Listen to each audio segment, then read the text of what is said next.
You've always been the family joke, my mother said, laughing as she popped open a bottle of wine I paid for again. The whole table laughed with her. Not cruelly, not loudly, just naturally. Like this was normal, like it had always been that way. I stood there, holding the receipt in my hand for the third family holiday in a row. $7,240. Catering, flights, Airbnb, decorations, matching pajamas. All charged to my card. All taken for granted. My name is Vanessa, and from wherever you're watching this, stay with me. Have you ever paid to be humiliated? Paid for the table, the roof, the gifts, only to be told you don't belong at your own party? Because I did. For years. And this time, I didn't cry. I didn't storm out. I didn't even finish dinner. I just snapped. It was Christmas Eve. We were at a rented beach villa. Rented meaning I paid the full deposit, the cleaning fee, and the chef everyone forgot to tip. I'd flown in from Seattle after closing the biggest deal of my career, real estate portfolio expansion. Multi-million-dollar contract. I hadn't even unpacked when Mom called and said, "We're doing Florida this year. You can afford it, right? Be a good sport." And I was. I booked it all. Quietly. No complaints. I even arranged for a snow machine for the kids, just to make it magical. And what did I get? Laughter when I asked someone to pass the potatoes. Silence when I mentioned my promotion. And then that comment. "You've always been the family joke, Nessa. I mean, we love you, but come on, you're just the one with the money." The worst part? Even my little brother chuckled.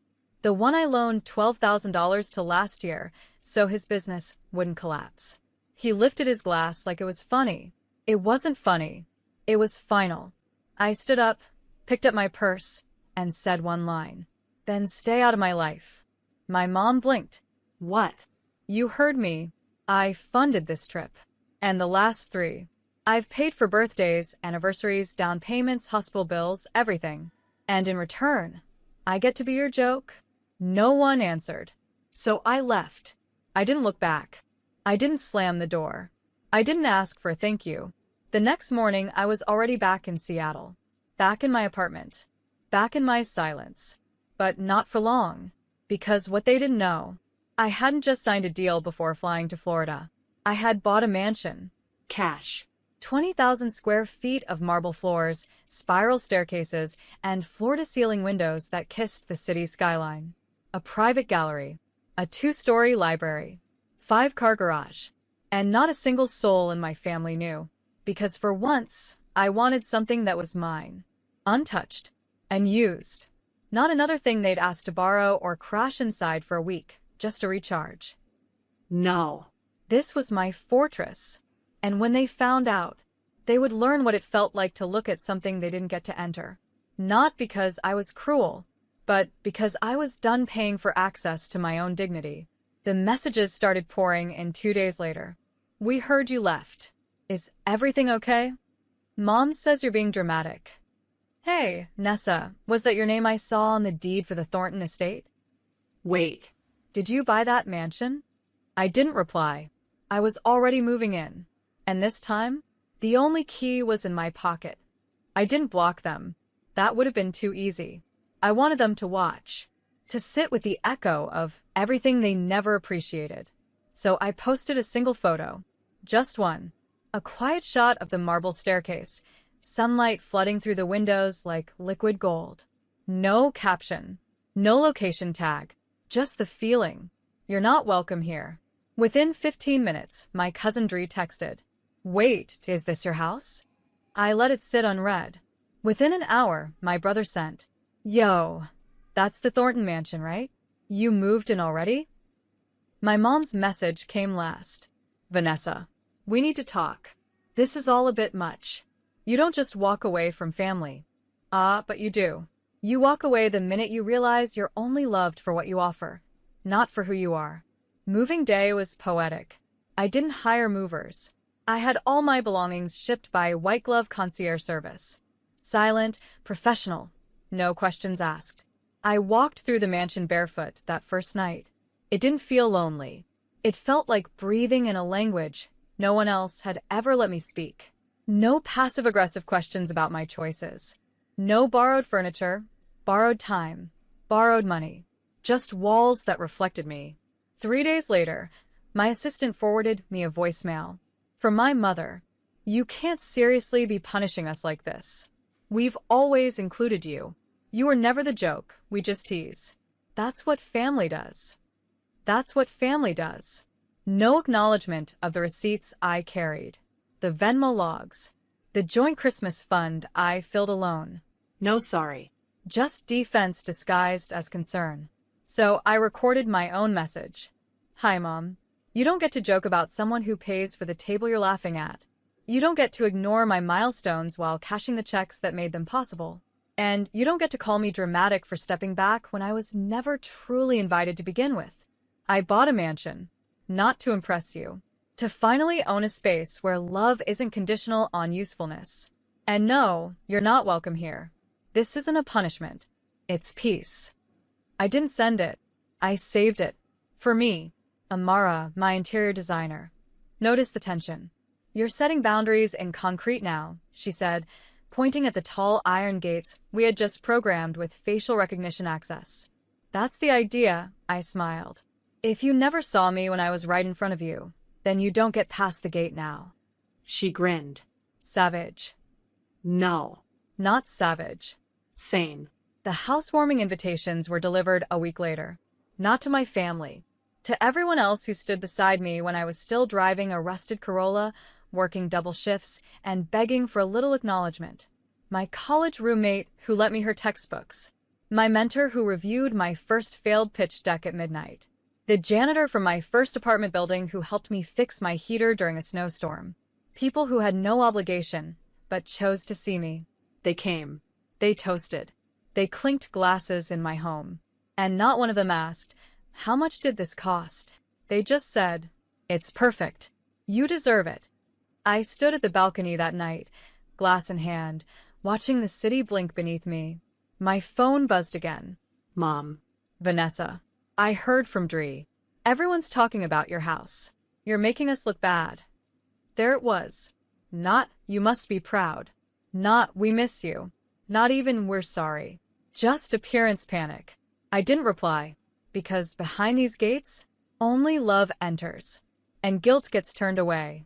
2 weeks passed. No calls from my mother. No apologies. But the family group chat, once silent, began bubbling again. My name suddenly popping up in screenshots. A blurry photo of my front gate circulating in the cousin circle. A post someone found on a real estate blog. Mysterious buyer snaps up historic Thornton mansion and cash deal. They didn't know I'd used a shell company, but they knew enough.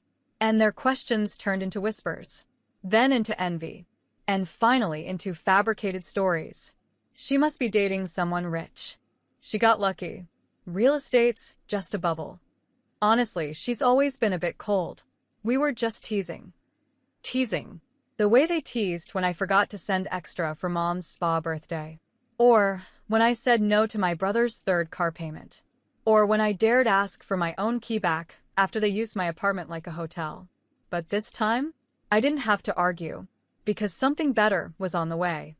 A week later, I scheduled a delivery. Not flowers. Not a letter. A box. Addressed to my mother. Inside, photocopies.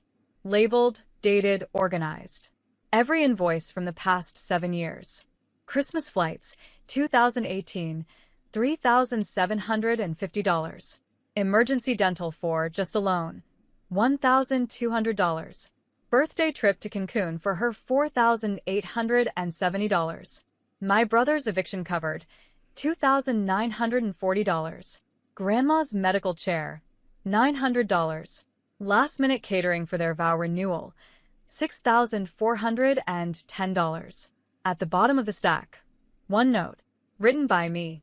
You called me the family joke. I was the punchline while you passed the bill. You said I made you look bad? I paid for your best-looking moments. Here's the proof. Frame it. No threats. No venom. Just truth. Neat. Factual. Undeniable. 3 days later, the reaction came. Not a call. A visit. I watched from the top-floor camera as my mother stood outside the gate. Alone. No flowers. No smile. Just her. Pale. Tense. Uninvited. She buzzed the intercom once. Vanessa, let's talk. I didn't answer. She waited 10 minutes. Then 20. Then left. That night, I received a text. I got your box. I didn't realize it was that much. But does money erase love? I stared at it for a long time. Then typed. Love without respect is just dead in disguise. I hit send. Blocked her number. The next day, my brother tried. Come on, Ness. You really gonna ice out everyone over one dinner? We're blood. I replied with a screenshot. One he sent years ago, where he joked in the cousin group chat. Nessa's got main character syndrome again. Let her pay for it all. She'll feel special. I didn't add commentary. Just let his own words choke the silence. He didn't message again. At the mansion, I planted a tree. A small cherry blossom, right in the center of the courtyard. It wouldn't bloom for months. But when it did, it would be mine. Untouched. Untrampled. I named it Receipt. A quiet reminder that everything they dismissed, I endured. Everything they laughed at, I carried. Everything they thought made me weak became the soil under my strength.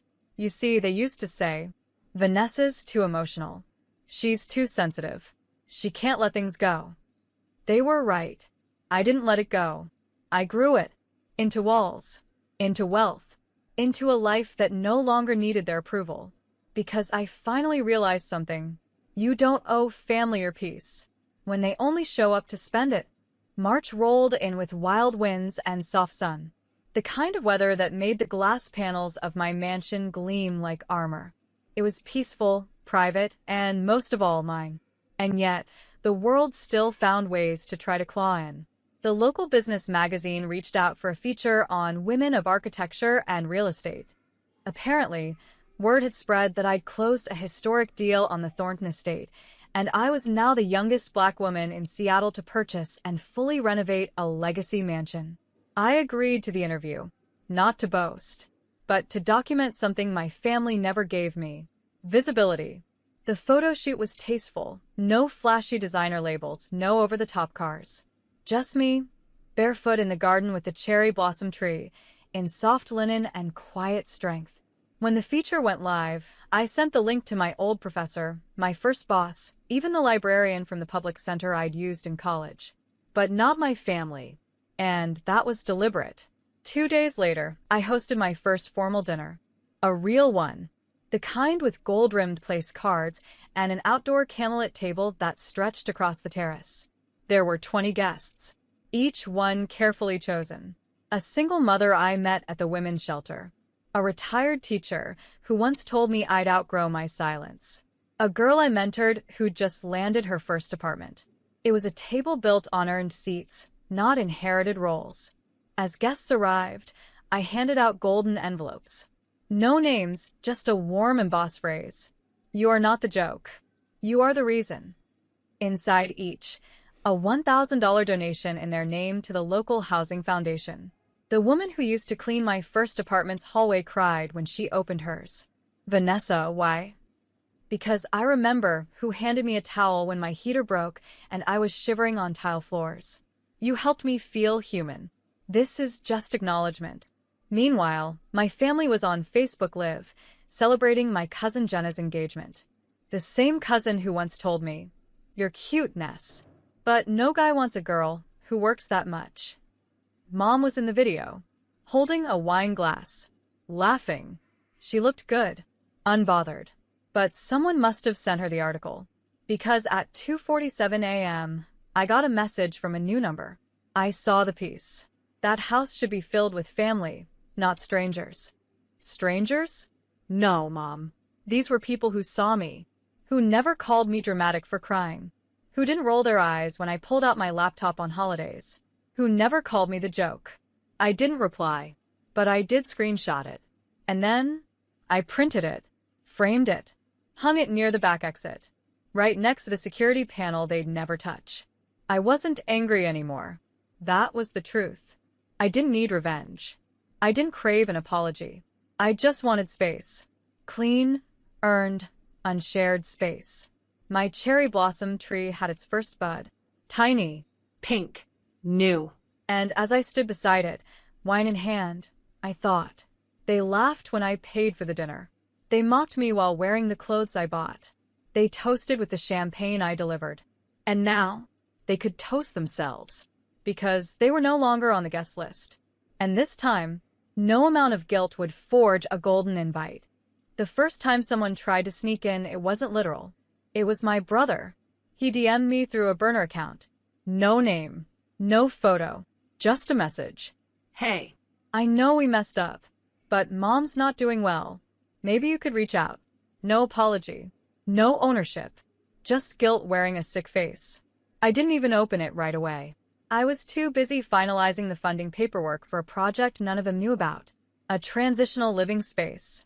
For women like I once was, who paid for everyone and still went to bed alone, depleted. It would be fully staffed, include workshops, mental health access, legal resources, career aid. And best of all, it would be named after someone. Me. No family crest. No lineage. Just Vanessa Lynn Foundation. I called the lead architect to confirm the final renderings. This is the legacy, I told her. Not the house. Not the marble. This. She agreed. And so did the dozen women waiting to walk through doors that never slammed in their faces. 2 weeks later, I received a letter. Handwritten. From my mother. My hands actually trembled as I opened it. Vanessa, I didn't mean to hurt you.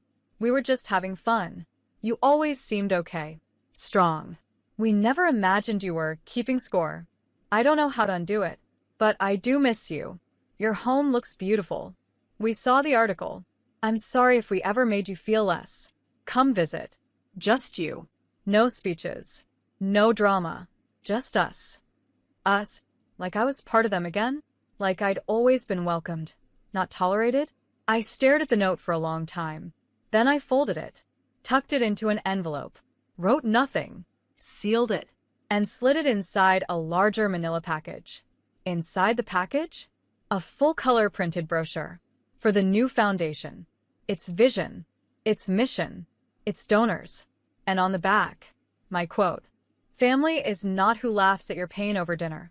Family is who builds warmth with you from scratch, brick by quiet brick. I mailed it. No return address. A week later, the doorbell rang. Not at the mansion. At the transitional center, still under construction. I watched on the security monitor. It was her. My mother. Wearing sunglasses. Holding a tin of cookies like it was still 1999, and I'd just won the spelling bee. She asked the foreman if Vanessa was in.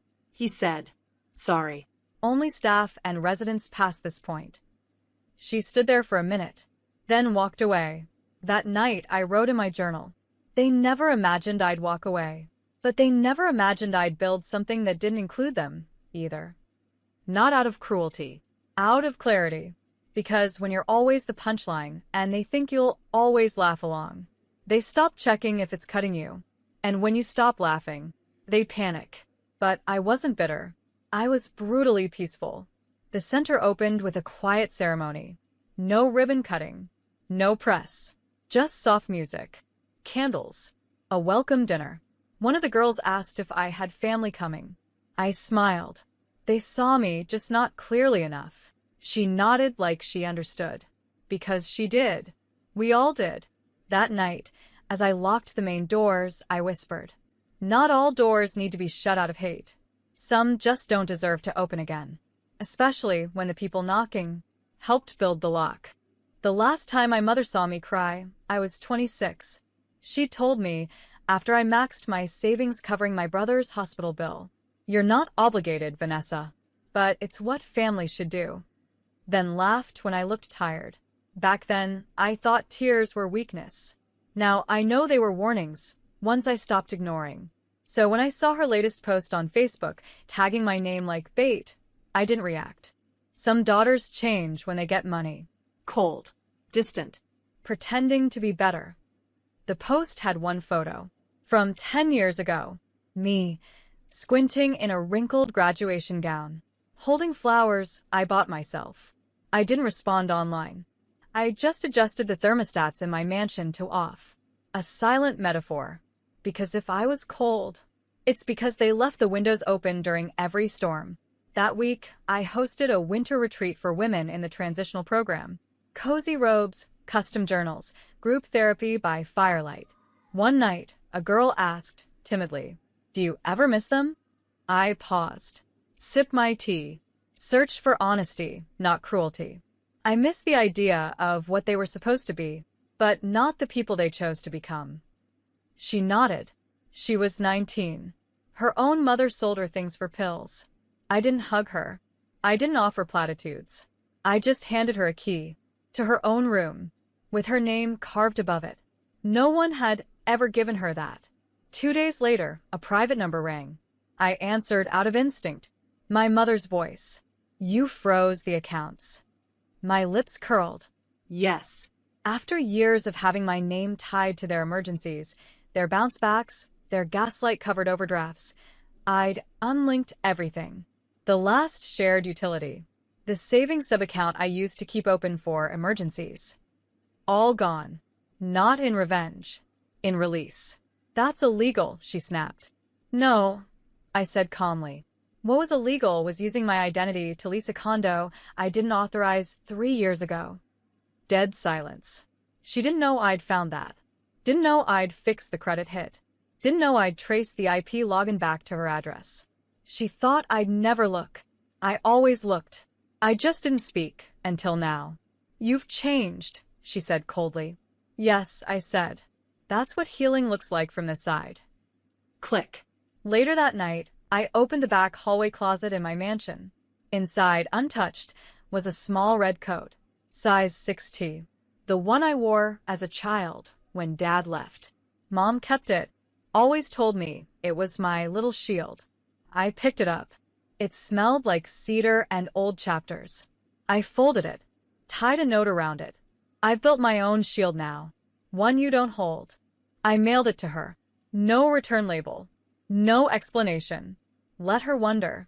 You see, they called me cold, but what they really meant was unavailable, unreachable, unwilling to fund their comfort anymore. Not bitter, not cruel, just done. Because the girl in the red coat, she begged for warmth. The woman in the silk robe, she owns the fire. They can keep laughing at old photos. But from here, there's no more warmth left in me for people who only know how to burn. And the best part? I no longer apologize for walking away from the heat when all they ever brought was smoke. The news finally broke in the city registry. The Thornton mansion, once thought to be quietly acquired by an overseas investor, was officially revealed as owned and fully restored by Vanessa. My inbox flooded with messages. Not just congratulations. Regret. Old coworkers who ignored me when I used to eat lunch alone in the break room. A former roommate who once borrowed $600 and vanished. Even my cousin Jenna, the same one who once called me forgettable at a family barbecue, left a voicemail. "Girl, you did it. If you're having a party, count me in. I always believed in you." I didn't reply. What they didn't know was I had rewritten my will. Not because I was dying, because I was living finally on my own terms. And I wanted it all documented. Every cent, every property, every future stake in the foundation. None of it would go to blood. Not a penny. Instead, I sat with my lawyer and signed it all over. To the women rebuilding their lives through my foundation. To the young girls I mentor. To the shelter that once fed me when my fridge was empty and pride was louder than my hunger. When he asked me, "Are you sure you want to leave your family out entirely?" I said, without blinking, "They left me out when I was all in." This is just the formal reply. The next twist came quietly. An email. No subject. No signature. Just 2 sentences. "Your sister's sick. Mom said she'll reach out once you've calmed down." Once I've calmed down. As if I were the storm. As if I hadn't been the one holding the umbrella for a decade, shielding them all while they danced in the downpour and called it love. No. There would be no reaching out. Because here's the secret they never wanted to admit. They weren't the story. I was. They were just background characters who underestimated the girls sweeping the floors after midnight, rehearsing her pitches, patching their messes in silence.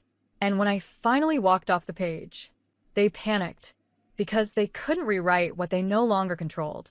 The following week, the city held a fundraising gala. The mayor gave a speech. So did the head of the housing coalition. Then I was called up. I didn't wear a glittering gown, just a fitted black suit. Clean lines. Quiet power.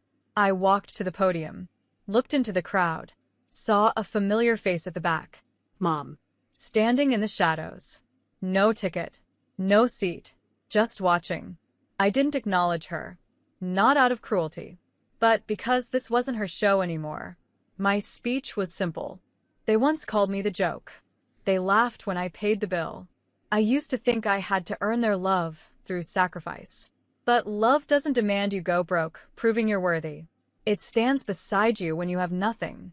So today, I dedicate this next phase, this next center, this next city, to every woman who was never invited to her own story, but wrote herself in any way. The room erupted in applause. But I didn't smile. I just breathed. Because for the first time in my life, I was surrounded by people who clapped not because I served them, but because I survived them. And that was worth more than every unspoken sorry. 6 months later, I stood at the construction site of our second women's center. Not far from the first, just 1 block over. A little bigger, a little brighter. And this time, fully funded by private donations, a few grants, and something else. The sale of the condo they bought behind my back. Turns out it was under my name. They thought they were clever when they forged my digital signature. What they didn't know, I had been quietly working with a fraud investigator for my bank, and the moment they tried to refinance using my info, the hammer dropped. I didn't press charges. I pressed pause, froze the assets, reclaimed the condo through my legal team, and liquidated it with the calmness of a surgeon. The total proceeds? $278,000 after fees. More than enough for the new center, new furniture, and salaries for 5 full-time staff. Mom called me twice during the process. I didn't pick up. I didn't need to. Because I was done explaining why betrayal isn't a family tradition I plan to carry forward. The cherry blossom tree bloomed early this year.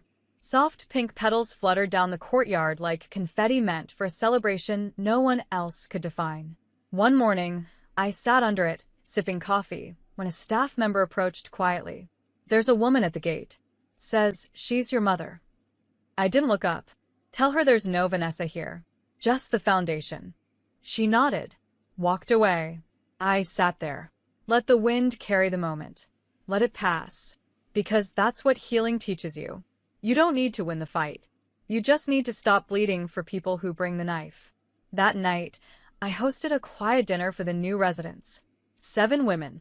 Different stories. But all of them had one thing in common. They were told they were burdens. And now, they had beds with their names carved on plaques. Bathrooms with actual locks. Cupboards filled with food that no one guilt them into earning. One of them, a soft-spoken woman named Lydia, raised her glass and said, "To the woman who turned pain into policy, and silence into shelter." I laughed, almost cried. Then I raised mine. To the ones who were never given keys, but found their own doors anyway. A month later, I received a certified letter from my mother's attorney, an invitation to a family meeting. She wanted to rebuild communication, suggested mediation, said enough time had passed. I smiled, typed a letter of my own. "Dear Mother, you once called me the joke. But jokes are meant to make people laugh. What you did made me disappear into myself for years. You're right, I've changed. I no longer serve people who bring hunger to my table and leave with leftovers for others. I won't be attending your meeting, because I'm already building one of my own. It's called a legacy. And in it, there's no room for your name. Vanessa." I sealed it, sent it, blocked the number for the final time. People say revenge is loud, that it shows up with sirens or fireworks. But mine? Mine showed up in lease agreements, in folded bedsheets, in doors that locked from the inside, with women finally safe behind them. Poetic justice didn't knock. It built a house next door. And the view was everything they never gave me. but I gave to myself.